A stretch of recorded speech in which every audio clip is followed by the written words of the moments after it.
हम अगला भाग कर रहे हैं इसी कविता का। आखिरकार वही हुआ जिसको मुझे डर था।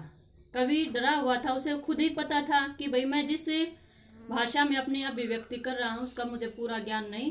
तो कवि अंदर से डरा हुआ कहता है कि आखिरकार मुझे वही हुआ जिसका मुझे डर था। जोर जबरदस्ती से बात की चूड़ी मर गई। अर्थात मैंने बिना सोचे समझे दूसरी भाषा में अपनी अभिव्यक्ति कर दी और जिसके कारण मेरी बात अर्थहीन हो गई, अर्थात प्रभावहीन हो गई। बात की चूड़ी मर जाना अर्थात बात का प्रभावहीन हो जाना। तो कवि कहता है कि भाई मुझे जिस चीज का डर था, क्योंकि मैंने गलत भाषा में अभिव्यक्ति की थी जिसका मुझे ज्ञान नहीं था, तो मेरी बात अर्थहीन हो गई और वह भाषा में बेकार घूमने लगी और दूसरी भाषा के चक्कर में पड़कर मेरा जो वास्तविक अर्थ था वह बेकार हो गया। हार कर मैंने उसे कील की तरह उसी जगह ठोक दिया। अब यहाँ बिल्कुल अपनी जो ग्रामीण संस्कृति है उसी से संबंधित यह शब्द लिया गया है कि ठोक दिया।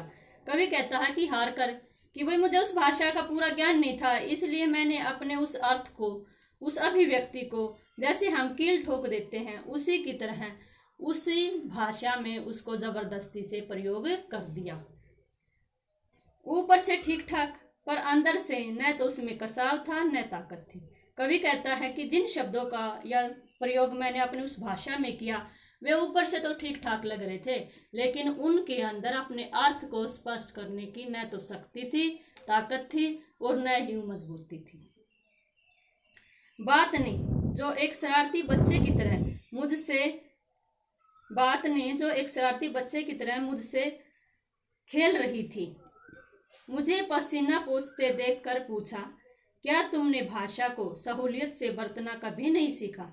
कवि कहता है कि जैसे छोटे बच्चे एक दूसरे को चिढ़ाते हैं किसी काम को न आने पर, उसी तरह यहाँ कवि ने बिंब का प्रयोग किया है एक बच्चे का, कि भाई बच्चे अर्थात मेरी अंतरात्मा ने मुझे झकोरा कि भाई इतने साल हो गए अभिव्यक्ति करते हुए, क्या हमें आज भी अपनी भाषा का सही रूप से ज्ञान नहीं हुआ है, अर्थात हमने अपनी भाषा के कथ्य को आज तक प्राप्त नहीं किया है। सहूलियत से बरतना कभी नहीं सीखा, कि हमने अपनी भाषा का जो मुख्य रहस्य है वह आज तक नहीं समझा है। तो प्रस्तुत पंक्तियों का कवि ने भावार्थ बताया है कि भाई हमें उसी भाषा का प्रयोग करना चाहिए जिसको सामने वाला यानी कि श्रोतागण आराम से समझ सके और सहज रूप में उसकी अभिव्यक्ति हो सके, ताकि हम अपने कहने का जो भाव है वह पाठकों को, श्रोताओं को आसानी से समझा सकें। काव्य सौंदर्य वही है, भाषा सहज सरल खड़ी बोली है, प्रसाद गुण है, शांत रस है, अनुप्रास अलंकार है और बिंब योजना सार्थक और स्टिक है।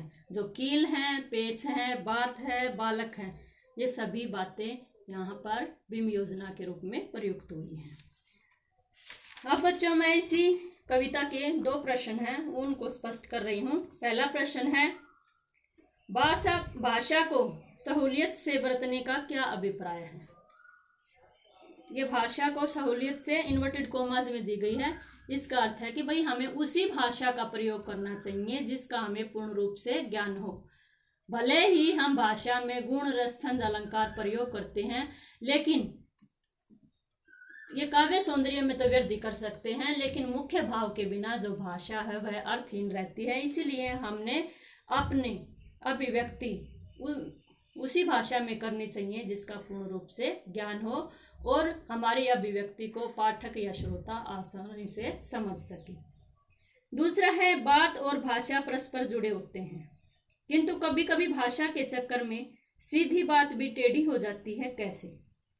तो प्रस्तुत पंक्तियों के माध्यम से ये पूरी कविता स्पष्ट की गई है कि भाई जब हम किसी भाषा का पूर्ण ज्ञान नहीं है और उसी भाषा में हम किसी बात को, अपनी बात को कहने का साहस जुटाते हैं तो वह हमारा साहस विफल हो जाता है, क्योंकि हमने उसी भाषा का प्रयोग करना चाहिए जिसकी हमें पूरी जानकारी हो।